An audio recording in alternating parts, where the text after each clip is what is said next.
guys ready? All right, so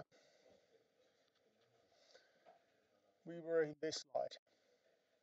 So we are about to ready to go and discuss about finite element method. And by the way, the finite element method is one of the fundamentals in mechanical engineering. Regardless what is going to be your specialty, it's good to be aware of this method. So it's almost like being aware of finite element method is equal than able to walk. So it's one of those primitives you must know, before you get your, particularly before you get your master degree. Now, what is this finite element method? That's what we're gonna learn next, and then that's gonna be that basically takes the rest of today. Now, so in finite element, this is what it is mentioned here. So in finite element approach, differential equation is solved by using an approximate. That's a little bit of unclear way to explain it because what we're gonna do here is we're gonna look at the structural system. So we're gonna look at the displacement-based finite element method. There are many alternatives, and I'm gonna explain those as well, but very shortly. You know, the basic idea of the finite element method is that when we have original structure, the original problem, to be more general, the original problem is divided to small problems that are easy to solve. When you're adding these small problems together, you will get an approximate of, how is the entire structure, how the entire problem is supposed to behave. So it's an approximate. Extremely important to understand this is approximating method. In best possible scenario, you will get something that is close to reality. It can be actually very close to reality, but keep in mind that this is an approximate method. So this is not exact science. But if you are a skillful user, you will get very acceptable approximations. And that's the inherent nature of the finite element method. Now the finite elements, which can be considered as these nets, a piece of structure, they are combined together with nodes. And these nodes are something that consists of certain number of degrees of freedom in displacement-based finite element method. And this is exactly what we're looking at. So we're looking at the nodes and we're solving the displacements. That's what's going to happen in finite element method. So now if we go back to this, well, the cantilever structure is no longer here, but if I have a problem of cantilever structure and I need to solve the system where there's a cantilever beam and then there is a force in the free end, how is it you can solve this? Well, of course, using the pre-calculated tables. No need to use a finite element method. If you use a finite element method to solve the problem like this, you're already suffering from this simulation disease. Remember, this medical condition that you don't do thinking, but instead you're simulating everything. But let's say, hypothetically, all the books is gone, and you simply don't remember any longer how to calculate the deformation of the cantilever structure. So you must solve this by using a finite element method. How you can make that happen? Well, you can model this structure by using beam elements. And the beam elements, like the title implies, are beam-like elements. So they are like very slender and very long. So you can divide this structure to a number of elements. So this is going to be your first element. There's going to be your second element. And the elements are connected together in nodal locations. In a finite element method, you're solving these nodal locations. How is a displacement of the nodal locations? What displacement exactly? Well, they could be, deformation in a transverse direction. This direction, they could be rotations. They could be axial deformation. It really depends on the type of the element that is predefined. Okay, but this is how the finite element mesh look like. So it's like pieces, and you keep on adding those pieces. You make more pieces, you get more and more accurate visuals. That's the inherent nature, another inherent nature of the finite element method. What we're gonna do today, and this is extremely important to understand, is we will take a test of one element. We will take this one element off from the structure and we look how is it you can create the features of this one element. That's what we're gonna look. That's what we're gonna do today. Then later we will adding these elements together in order to model the entire structures. Okay, deal, clear. All right. Now another important thing here is mentioned that small parts, those are the elements, and then usually if you have low number of elements, then the approximation will be low. This is, again, the same kind of discussion like when to model things as a flexible bodies. Is, it really depends on the case. And you're supposed to be a knowledgeable modeler in order to know when your solution is converged. And there is another trick that you can use to find it out when your solution is converged. We will look at that a little later. But now, that's about the discussion. Now, what will happen next is going to be shocking because I'm going to jump to mathematics of finite element method. This is important because finite element method is much more than just node allocation. Each one of the elements, they have their own soul, soul that tells them how to behave in a different occasions. What I would like you to learn is the soul of the finite element method. Okay, what is the soul then? Well, in finite element method, the soul is typically related to polynomials. Polynomials are the approximation how the element inherent life is supposed to behave. Okay, I need to go slow here. So I need to explain this in details. So if I have here, say, just a simple element which is able to compress, nothing else. So this can be getting longer or smaller. So it's only, compressed element. This is saying that this is a spring element. So spring element where there is a node in this location and in this location. And the first thing that we look at in the finite element method is that we are creating the soul to this element. So one single element will get the life because we're going to create the soul for this one element. All right? How we can make that happen? We can make it happen with help of polynomials. So we can introduce a polynomial, and that is what the finite element method is about.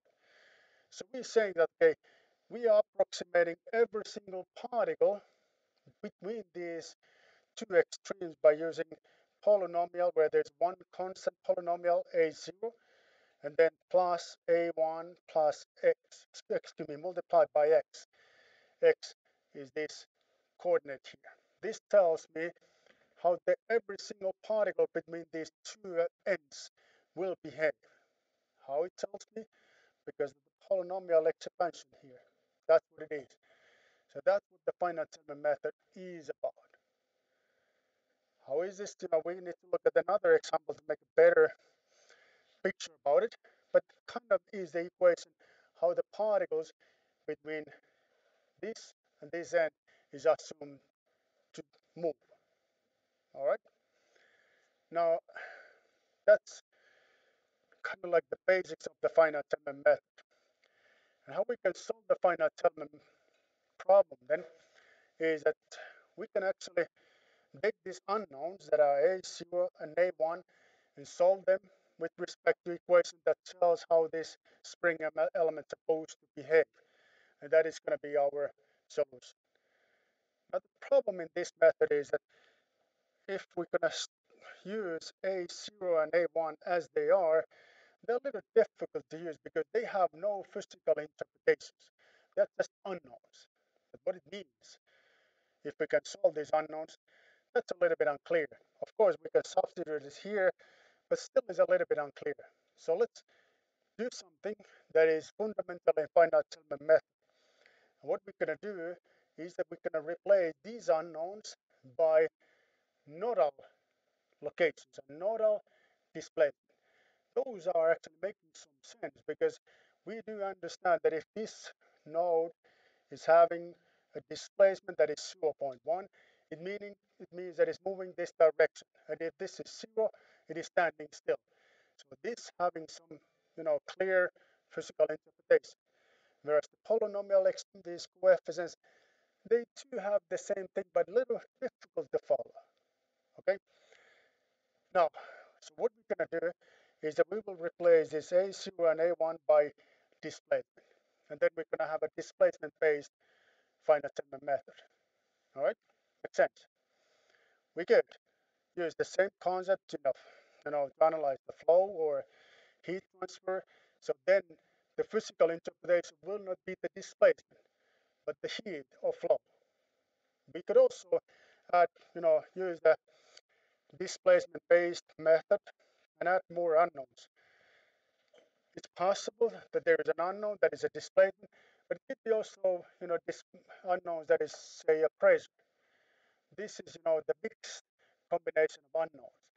And this method will be the mixed finite element method. So we're mixing different unknowns together. But we're not going to go that direction. We're going to simply stay in a displacement-based method. We're going to go and replace this A0 and A1 by nodal displacement. Makes sense?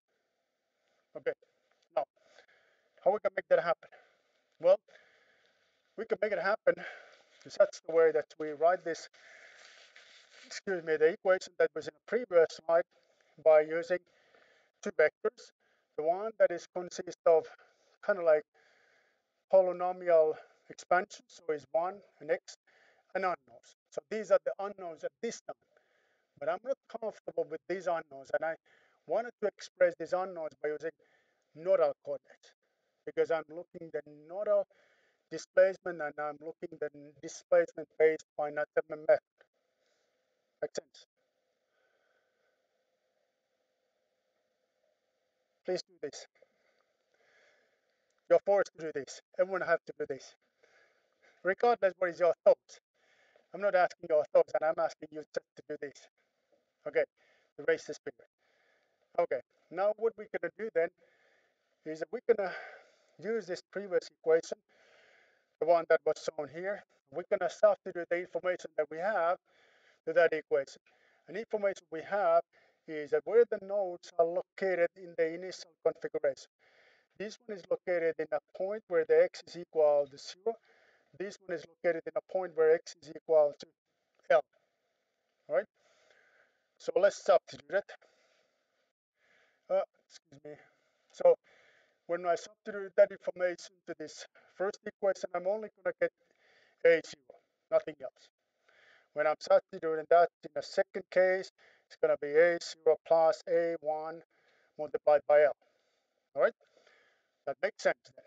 Now what I'm going to do then is that I will take this expression and I will create the relationship between the nodal displacement and unknowns that are A1 and A0. Okay? What is between here is a matrix that is kind of telling me already a little bit about the inherent soul of the finite element, this one piece here.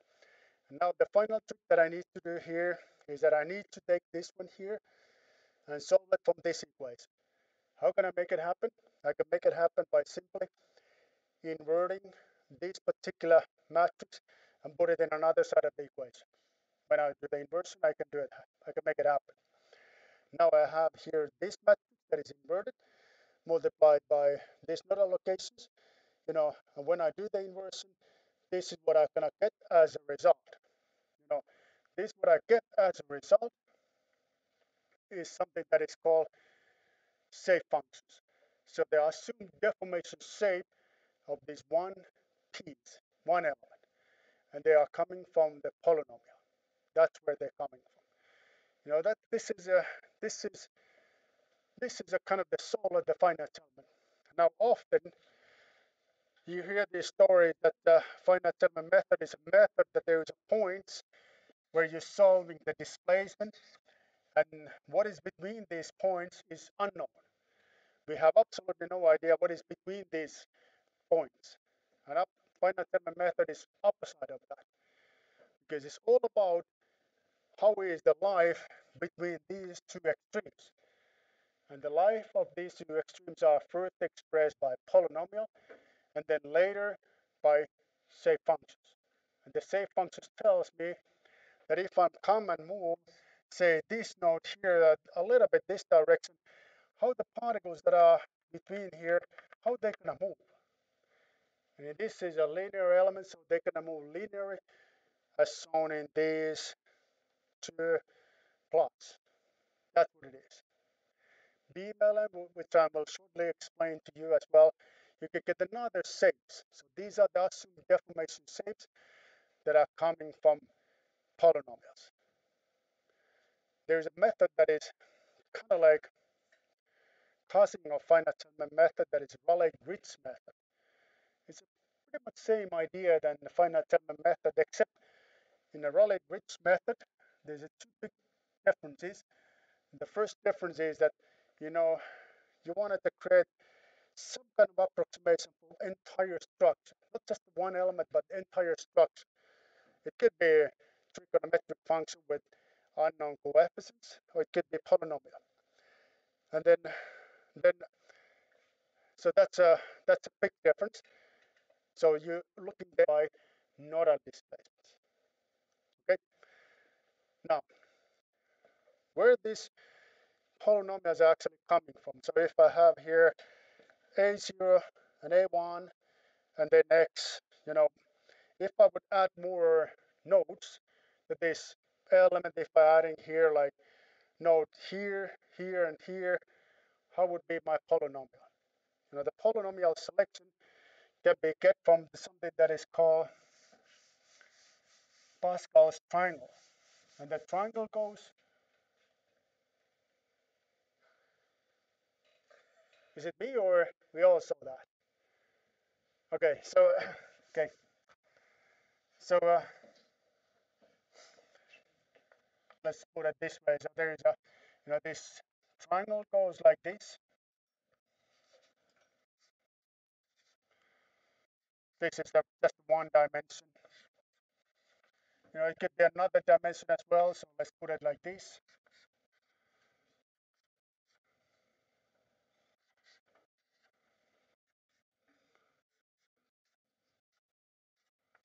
And so on and so on. So this is, how the polynomials can be selected.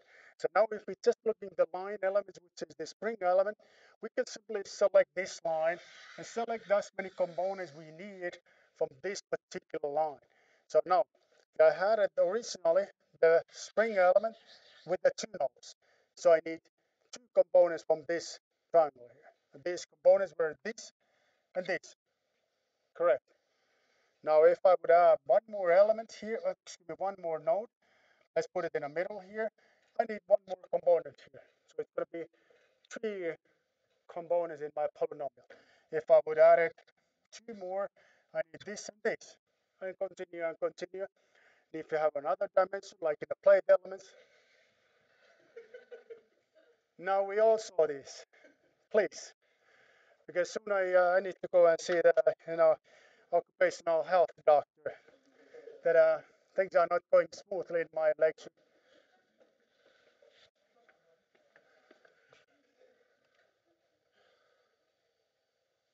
Too much automation here. Okay,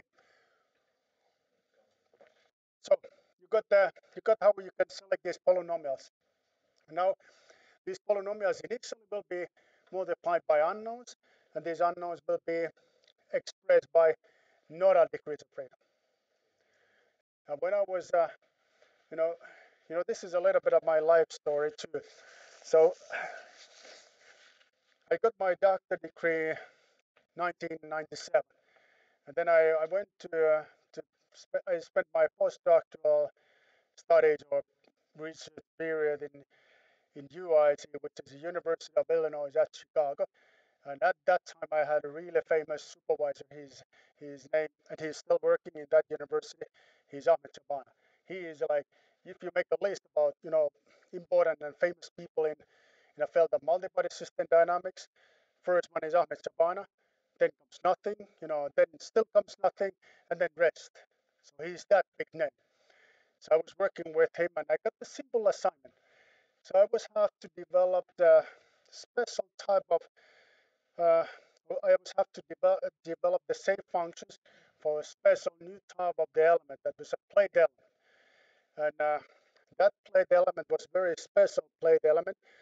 And I still remember clearly, even though it was practically 20 years ago, the element consists of 48 degrees of freedom. So it's meaning that this matrix that I was have to invert it was a 48 times 48. Sounds like doable because at that time already we had this symbolic math tool that we were able to use. But the problem was that no matter what kind of selection I made with my polynomial expansion, whenever I converted this, it was singular, always singular.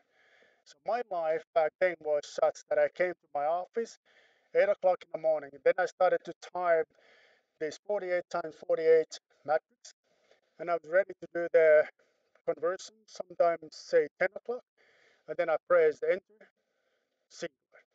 And then I typed another 48 times 48 matrix with another combination. From right after lunch, I was ready to press the invert button, singular. And I spent like this 3 months in my life. 3 months. So now if you ask, what's wrong in my teaching? You know what's wrong in my teaching. Really hard time. Really, really hard time. And then I could tell you another story. This is more important than the first one because the first one was, and then finally, one day when I completely lost my hope, I thought that, I'm doomed to do this rest of my life and nothing gonna happen. Then one day I was typing that, then I pressed inverted, I got the result.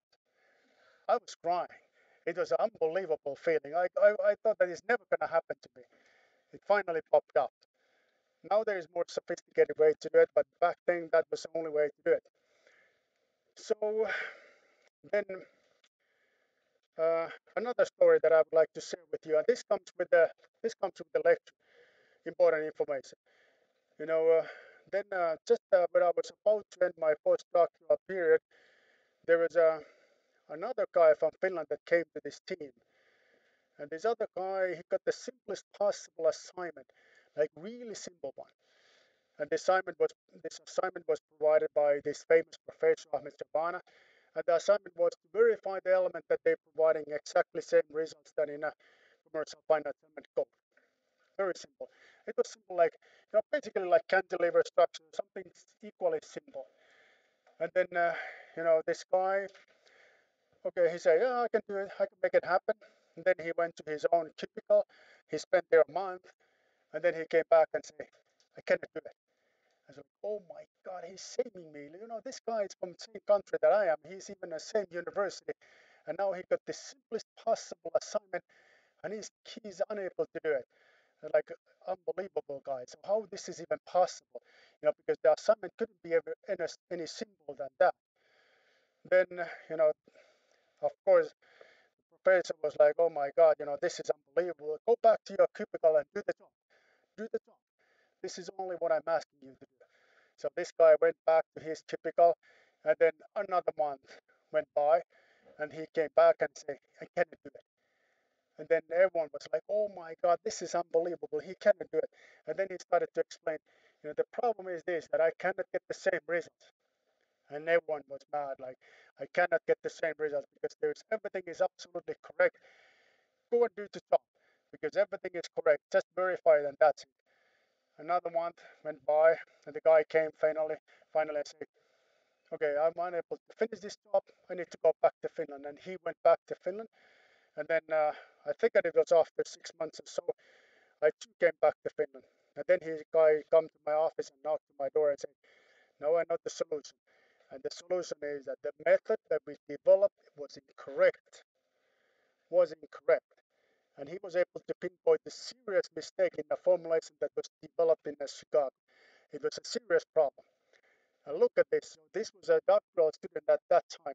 University is pretty much like an army, and the professor is a general. And the general says something that make it happen, you must make it happen. This guy was honest, and he was unable to get the same result, so he was not pretending anything else than reality. So then, eventually, we made a paper about this problem. And this paper, I still think it is the most cited paper that I have ever made. So it was pinpointing the problem that was made in this method. Guess who was this guy that was visiting in Chicago? Jussi Sopanen. You know this guy? He's the guy that is teaching the machine dynamics. So I was so ashamed about Jussi. Now I'm really proud about him. So what is that we learn about this? So we learned that when professors say that make it happen, he could be wrong about it. So this is the lesson. So, and this is how the science will develop. You know, someone is developing something, others will find out that there is some difficulties, some problems, then they come and fix it. So it's simple, kind of simple like that. Reality, much more complicated than that. Okay, back to finite element method. Now, based on this explanation that I just did, can you answer this? So if I have here a string element that consists of four nodal locations, what should be my polynomial expansion in this case? And I will put this to Socrates here.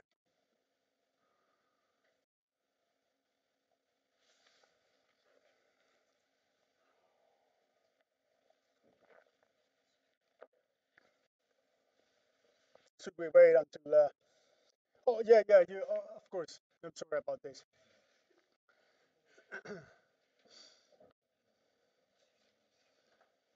So these are the choices.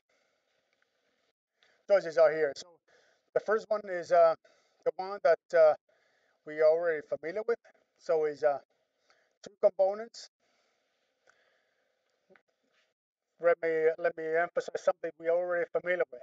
Then something where there's a little bit more advanced method, and then the guy where there's x power 2 is replaced by x power 3, and then the polynomial with the uh, polynomial such that there's a x power 2, x power 3. Only one is correct, but which one is correct? Is this too simple? Kind of. You're all done? Okay, so let me check the results. Uh,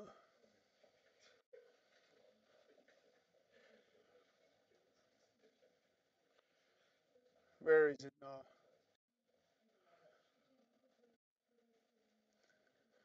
Okay, so 19. Last time I think it was 21 students. 21. So can I? You guys all done? Everyone in five, four, three. Okay, now we got. Oh yeah,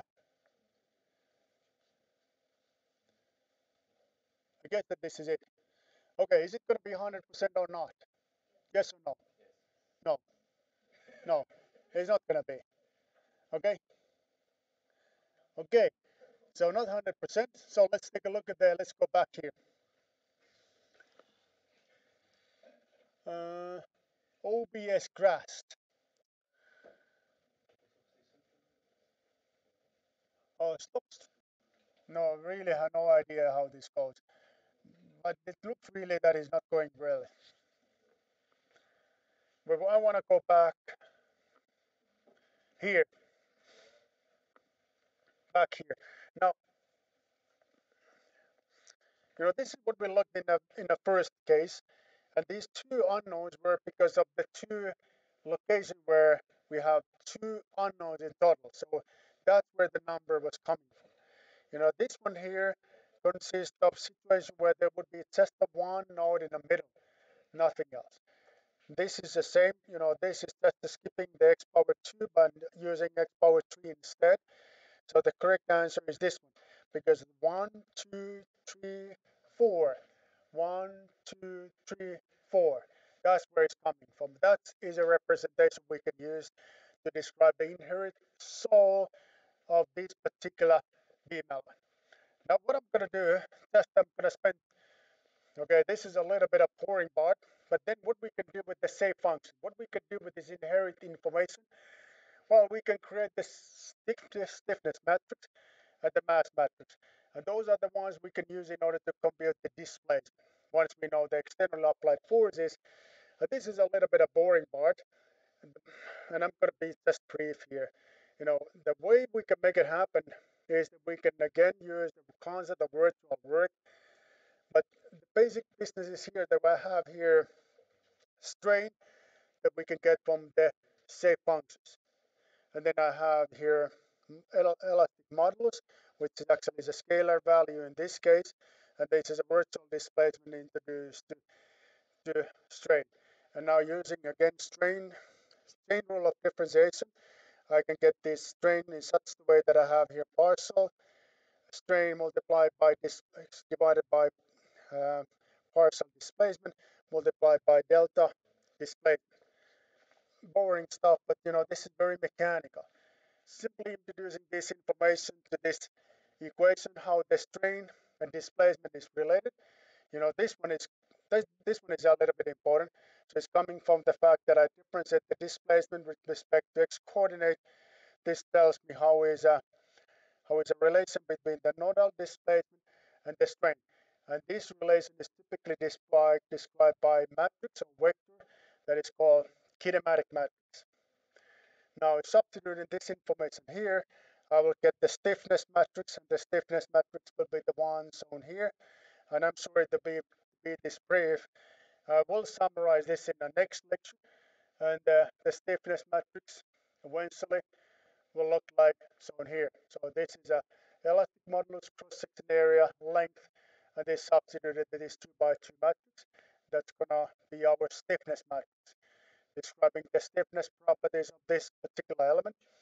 Same way I can introduce the external applied forces, and then what I can get as a result. Again, we'll repeat this next week. I will get my equation of motion where I have stiffness multiplied by displacement equal the external applied forces. Here I will go and invert the stiffness matrix and I can solve the displacement. That's what the finite element method is about. And very more importantly is all about how is life between the nodes.